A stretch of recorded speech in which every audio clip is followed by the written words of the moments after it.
At the beginning of the movie, we're introduced to Kate. She wakes up in distress inside a stark white room with padded walls, wearing only her underwear. Unsure of where she is, she guesses she's trapped in an abandoned prison or psychiatric facility. Calling out for help, she gets no response. Suddenly, terrifying sounds, like a giant animal roaring, echo from beyond the chamber walls, followed by a sudden blackout. After a few minutes, the sounds stop, the lights return, and the chamber door swings open. Cautiously, Kate steps into a dimly lit corridor, feeling an eerie chill settle in. She notices doors leading to other chambers. Peering through one of the windows, she spots a man named Jack. "Get me out of here," he pleads. Kate opens the door, freeing him. Jack looks into the hallway and asks if it is gone. Confused, Kate asks what he means. Jack hesitates, saying he doesn't want to meet the creature that made those eerie sounds. Kate tells him the door wasn't locked. Something must have caused a short circuit that unlocked all the doors. Jack is surprised. He then asks her name, but Kate admits she can't remember anything about herself. Jack reveals he's in the same situation. With no memories, the two begin exploring the corridor, trying to figure out where they are. Suddenly, the power goes out again. Meanwhile, in another part of the same strange building, two more people, Charlie and Stacy, regain consciousness. Charlie stands by a gate. Just then, they hear footsteps.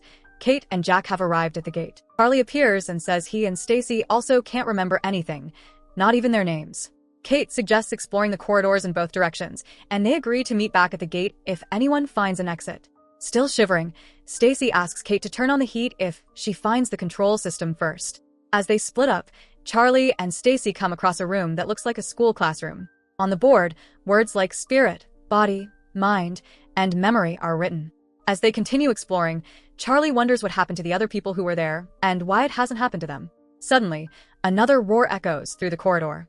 They reach a staircase leading into total darkness. Charlie wants to go down, but Stacy strongly disagrees. Ignoring her, he goes alone and finds a pool area. In the water, he sees a naked girl. Stacy eventually follows him. They watch as the girl, named Amber, emerges from the pool. When asked if she remembers anything, she says no. Amber seems calm and even flirty. She asks them to look away so she can get dressed, but Charlie secretly watches her shadow. For a brief second, it shifts into a terrifying shape. Startled, he asks Stacy if she saw it too. But Stacy thinks he's just ogling Amber. Amber laughs, brushing off Charlie's fear, and Stacy asks if she isn't scared. Amber ominously says she already knows what's going to happen. None of them will survive. Meanwhile, Kate and Jack enter a room hidden behind a heavy iron door. Inside, they find what looks like a sensory deprivation chamber. They discover a control system, and Jack starts adjusting the levers to change the temperature. As he does, a loud roar echoes through the pipes. Worried, Kate hopes Charlie and Stacy are okay. Jack, however, insists they should focus on their own survival. Suddenly, they hear knocking. Despite the tension, they keep moving and find a messy lab with an old man connected to several machines. Kate checks for signs of life. The man is alive, but there's no brain activity. She examines the machine he's connected to and sees it's been used 8 times. Though she doesn't understand what it does, she realizes it's irreversible. Jack notices her medical knowledge and comments on it. Kate says she doesn't remember learning anything, even though it all feels familiar. They find 2 clean lab coats and put them on for warmth. Kate then spots a tray on top of a cupboard. As Jack reaches for it, the tray crashes to the floor, making a loud noise. They freeze in fear, worried it might attract something.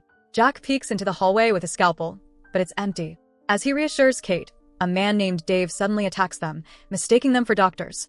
He thinks they plan to do to him what was done to the old man. Kate quickly explains they're not doctors and points out they're in their underwear too, just like him. Dave calms down and says he also woke up in a white room with fragmented memories. Kate stresses the need to work together to escape. Dave reveals he found an exit at the end of the corridor, but it's sealed by an electric lock. He tried to break through, but failed. Kate suspects the knocking they heard was from Dave trying to break the door. But Jack isn't convinced. It doesn't explain the other strange noises. Suddenly, shadows appear, morphing into a terrifying creature. As they stare in horror, a spear-like object shoots out from the shadows and violently impales Dave. Panicked, Kate and Jack run from the lab. Glancing back, they see a wounded Dave staggering into the hallway, only to be dragged back by the monster. With adrenaline surging, they sprint away, the creature's roar echoing behind them. They reach a gate blocking their path. Jack desperately works on breaking the padlock as the creature closes in. Just in time, He unlocks it and they rush into a white chamber, watching in fear as the monster charges past and disappears into the corridor. Kate regains her composure and tends to Jack's wounds with surprising skill. Jack again comments on her medical abilities. Kate hopes that, in time, her memories will return. Leaving their temporary safe room, they head down a staircase to the pool area. But the others are gone. All that remains are blood trails leading to another door. Their search takes them to the changing room, where Amber, Charlie, and Stacy suddenly emerge from the lockers. Charlie introduces Amber, and Jack and Kate share their story about the shadowy creature that killed someone else suffering from amnesia, just like them. Amber suggests they follow her to find an exit and leaves the changing room. While Charlie and Stacy are suspicious of her, Jack trusts her, insisting there's nothing to be afraid of. Their journey takes them to a door marked with ominous red stains beside it. Kate uncovers a cache of documents and a set of keys. Proceeding with caution, they enter and encounter a man named Steve, imprisoned in a cage and chained to the wall. Like the others, Steve claims to suffer from memory loss. Despite the group's doubts, Kate decides to release him. As they grapple with their collective amnesia and continue their search for answers, Steve directs their attention to another door, hinting at a potential threat beyond it. Behind the door, they find another person, Melissa, bound in a straitjacket and mask. Kate immediately frees her, which upsets the others. Once again, shadows begin to crawl along the walls. Suddenly, the monstrous entity attacks, hurling massive spears. Thanks to quick reflexes, everyone escapes unharmed. But the relentless creature continues its pursuit, eventually capturing Melissa. Moments later, the group finds her mutilated body. Seeking safety, they hide in a secure room. Steve confronts Amber for disappearing during the attack and threatens her, but Kate stops him. Amber repeats her grim belief: none of them will survive. She claims the monster has already killed all the staff. Charlie questions the absence of bodies, but no one has any answers. Despite the tension and growing suspicion, the group pushes forward and stumbles into a room filled with lockers. Inside each locker are dossiers revealing their names and professions. Charlie is a programmer, Stacy a financial director, Jack a lawyer, Steve a criminal, Kate a doctor, and Amber a mentally ill model. Melissa was a nurse and Dave was the head of security. They realized they all had ties to this institution.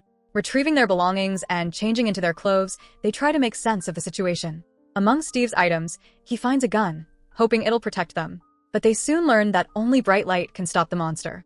While venturing down another corridor, they hear a phone ringing behind a locked door. Kate tries one of the keys, but it doesn't work. Amber leads them to the room where she first woke up. It's in much better shape than the others. Inside, they notice a two-way mirror, indicating she'd been watched. Steve shoots and shatters the mirror. They enter the adjacent office where the ringing is coming from, but when Kate answers, no one speaks. Instead, they notice disturbing red stains on the walls. Charlie investigates the computers, hoping for clues. They learn they're inside the Dr. Manger Institute of Psychiatry. A mysterious doctor here created a device to erase human memory, originally to treat severe trauma. Amber was the first test subject. Later, they used it on Steve to cure his violence and on Jack to treat catatonia. But something went wrong. Something about the body affecting the mind, then the spirit. No one fully understands it. Charlie reveals the device was used 8 times, but there are no records after Jack. Suddenly, Steve points a gun at Charlie, demanding the truth, insisting that all the other staff are dead. Kate steps in again, reminding everyone that none of them remember anything and their priority is survival. They realize the only way out is through a door Dave couldn't unlock. It's secured by an electronic lock. Charlie suggests cutting the power. It should open automatically. But Steve warns that the monster thrives in darkness. Despite the risk, they agree on Charlie's plan. However, Charlie needs another computer to deactivate the generator. Kate recalls one in the lab. Kate, Jack, Steve, and Stacy head to the lab. Charlie stays behind to manage the network. Amber stays with him, and Kate tells them to head upstairs once the lights go out. At the lab, Kate notices Dave is missing. Curious why the monster hasn't attacked him, Jack suggests turning on the computer. Kate then realizes Dave was also linked to the memory wiping device. That brings their group count to 9, though the device was only used 8 times. Someone must be hiding something. Steve grows suspicious of Charlie and refuses to power up the computer until he and Stacy confirm the exit. Kate and Jack stay behind.